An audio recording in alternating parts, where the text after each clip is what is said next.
Kozhikode Conolly കനാലിൽ ഒരാൾ വീണു. കൂട്ടുള്ളി സ്വദേശി പ്രവീണാണ് വീണത്. മീൻ പിടിക്കാനായി വന്നതാണ്. ഫയർഫോഴ്സും പോലീസും തെരച്ചിൽ നടത്തുകയാണ്. വിവരങ്ങളുമായി ഡിഷ്ന ചേരുകയാണ്. ഡിഷ്ന, എപ്പോഴായിരുന്നു സംഭവം?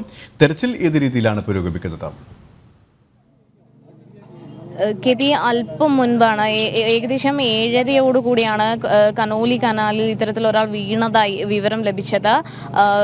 കുന്നമംഗലം സ്വദേശി പ്രവീൺ ദാസ് ആണ് വീണത് എന്നാണ് നമുക്ക് അറിയാൻ സാധിച്ചിട്ടുള്ളത്. മീൻ പിടിക്കുന്നതിന് വേണ്ടി വന്നതാണ് എന്നാണ് അറിയാൻ കഴിഞ്ഞിട്ടുള്ളത്. ഇത് കണ്ടു നിന്നൊരു ദൃക്സാക്ഷി നമ്മുടെ കൂടെയുണ്ട്. നമുക്ക് ചോദിക്കാം, ഏകദേശം എത്ര മണിയോട് കൂടിയായിരുന്നു സമയം?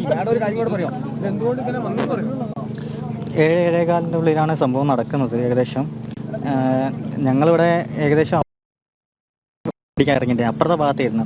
അപ്പോൾ അവിടെ പിടിക്കുമ്പോൾ മൂപ്പര് ആ ഭാഗത്ത് നിന്ന് പിടിക്കേണ്ടിയിരുന്നു. മൂപ്പര് അവിടെ നിന്ന് പിന്നെ എന്തോ ഫ്രണ്ടിൻ്റെ കൂടെ പോയിരുന്നു. അത് കഴിഞ്ഞ് മഴ ചെയ്തപ്പോൾ ഞങ്ങളെല്ലാവരും ഇങ്ങോട്ട് ഈ ഭാഗത്തേക്ക് ഈ ഭാഗത്ത് വന്നിരുന്ന് ഇവിടുന്ന് ഞങ്ങൾ മീൻ പിടിക്കുമ്പോൾ അത് കഴിഞ്ഞ് എനിക്കൊരു കോള് വന്നു ഫ്രണ്ടിൻ്റെ. അപ്പം ഫ്രണ്ടിൻ്റെ അടുത്തേക്ക് ഞാൻ തിരിച്ചു പോയിട്ട് വരുമ്പോൾ ഞാൻ കാണുന്നത് മൂപ്പര് കൂടുതൽ ആൾ പോകുന്നത് കണ്ട്. അത് കഴിഞ്ഞ് ഞാൻ മൂപ്പര് വരുമ്പോൾ മൂപ്പര് ഫിഷിംഗ് സ്റ്റിക്ക് പിടിച്ചിട്ട് ഇരിക്കുകയാണ്. അപ്പോൾ ആ ഇരിക്കുന്നതിൻ്റെ ഇടയിൽ ഞാൻ ചോദിച്ചു, മൂപ്പർക്ക് എന്താ വയ്യല്ലോ, മൂപ്പരൊന്നും ഇങ്ങനെ ഇരിക്കണ്ടല്ലോ, അപ്പോൾ എന്താ നോക്കുന്നതാണ്. അപ്പോൾ അച്ഛൻ പറഞ്ഞു, നമുക്ക് നോക്കാം, ചോദിക്കാം, കുറച്ച് നേരം നിൽക്കുക. ഇവർക്ക് അറിയുന്നവരാണ്, അറിയുന്ന ആളാണ്. ഇവിടെ എന്തോ കോട്ടുകളി ഇതിന് മുമ്പ് താമസിച്ചത്. അപ്പോൾ അങ്ങനെ മൂപ്പരുടെ അടുത്തേക്ക് ഇവൻ പോയി ചോദിച്ചു, നികേഷ് എന്ന പേര്. അപ്പോൾ ഇവൻ പോയി ചോദിച്ചപ്പോൾ ഫിഷിംഗ് സ്റ്റിക്ക് മാറ്റി വെക്കുന്ന പറഞ്ഞ് മാറ്റി വെച്ച് മൂപ്പര് കിടക്കാൻ നോക്കിയപ്പോൾ തന്നെ വെള്ളത്തിലേക്ക് മാളിപ്പോയി. കിടന്നത് ഒരു ചെറിയ തിണ്ണയാണ്, അതിൻ്റെ മുകളിൽ. അപ്പം വീട് അങ്ങോട്ട് മാളുമ്പോൾ തന്നെ നികേഷ് പറഞ്ഞ വ്യക്തി അവനെ പിടിച്ച് ഷർട്ടിന്മേൽ പിടിച്ച് മാക്സിമം പിടിച്ച് ഇരുന്നാൽ. പക്ഷെ ഇരുന്നിട്ടും ഇദ്ദേഹത്തിന് നല്ല ബോഡി വെയിറ്റ് ഉണ്ട്. ഈ ബോഡി വെയിറ്റ് ഉള്ളതിനോട് നേരെ വെള്ളത്തിലേക്ക് വീഴുക. ഞങ്ങൾ ഓടിച്ചെന്ന് വന്ന് നോക്കുമ്പോൾ മൂപ്പരെ വെള്ളത്തിലേക്ക് ഡയറക്റ്റ് അടിയിലേക്ക് പോവുക. പിന്നെ പൊങ്ങി അങ്ങനെ ഒന്നും ചെയ്തില്ല. നേരെ കണ്ടപ്പോൾ തന്നെ നികേഷും കൂടെ ഉണ്ടായിരുന്ന ജഷിനും ഉണ്ട്. ഈ രണ്ടുപേരും ഡ്രസ്സ് വേഗം എടുത്ത് ചാടി അപ്പം തന്നെ നോക്കിയെങ്കിലും ആളെ നമുക്ക് എത്രയോ മാക്സിമം അങ്ങോട്ടും ഇങ്ങോട്ടും നോക്കി. പിന്നെ ഈ അടിയൊഴുക്ക് കാരണം ആ ഭാഗത്തേക്ക് അങ്ങനെ ഓവറായിട്ട് ചെല്ലാൻ കഴിഞ്ഞില്ല. എന്നാലും പോയി നോക്കി, മാക്സിമം പോകാൻ തുടങ്ങും. പക്ഷെ നാളെ കിട്ടിയില്ല എന്നാണ് പറഞ്ഞത്.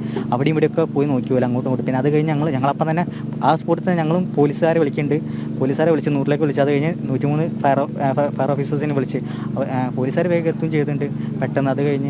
അത് കഴിഞ്ഞിട്ടാണ് ഫയർ ഓഫീസേഴ്സ് വന്നത്. പക്ഷേ ഈ റെസ്ക്യൂ ടീം കുറച്ച് വരുമ്പോഴത്തേക്ക് കുറച്ച് ഇങ്ങനെ ചെയ്യാൻ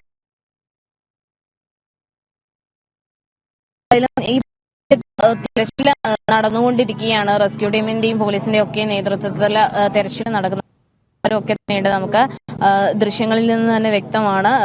എന്തായാലും തെരച്ചിൽ നടന്നുകൊണ്ടിരിക്കുകയാണ്. കെ പി കോഴിക്കോട് നിന്നും ഡിഷ്നയാണ് വിവരങ്ങൾ നൽകിയത്.